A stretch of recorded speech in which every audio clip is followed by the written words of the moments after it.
What's up, YouTube, and welcome back to the KJ Nation. So, took the Jeep out last week to Kansas Rocks. Big thank you to them for running their frostbite event. And we were out on the trail trying to go up a pretty gnarly rocky slope when this happened.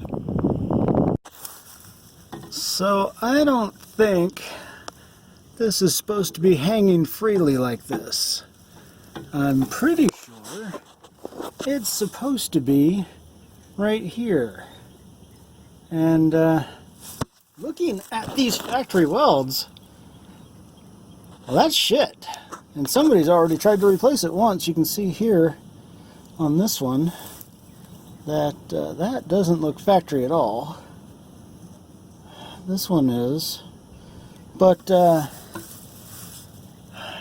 that is definitely a weld failure as opposed to the steel failing. So we're going to try and see if we can move that.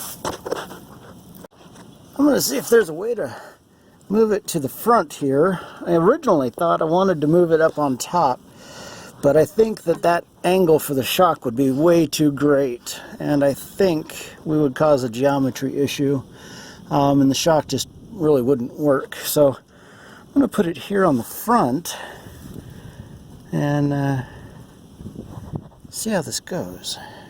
Alright, yeah, you're making it very difficult to jack up the back of the Jeep. You know that, right? I'm trying. Dude, go see your mother. She loves you. Go see your mom. Come on. Go see mom. So, I do have this chalked, obviously. But it's also worth noting that I've put it into four-wheel drive low and as well, because that will lock the front transaxle and prevent movement.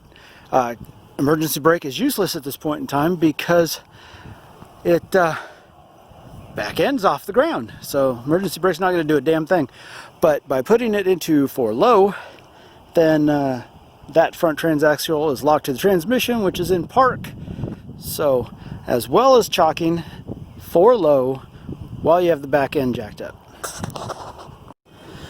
Well, YouTube, what was going to be a video about welding the shock tower back onto the axle might turn into a video about making sure when you buy a vehicle they give you the key to the locking lug nut.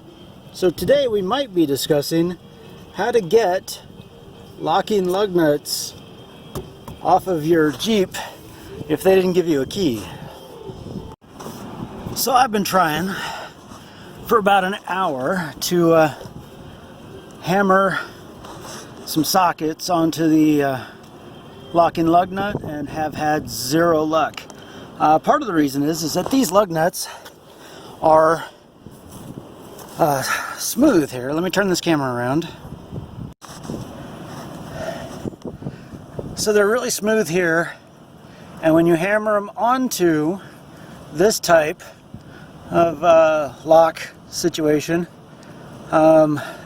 they just don't grab at all. These things end up giving up the ghost and rounding out. So I'm just going to go ahead and weld a bunch of sockets onto these.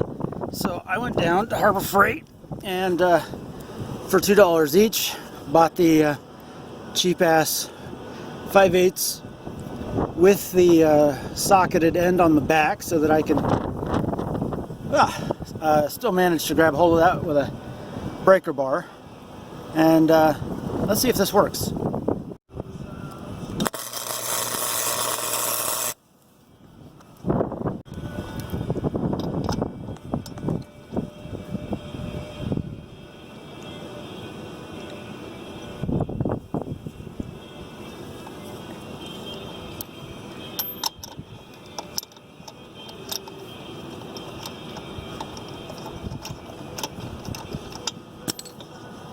Whew, that's warm.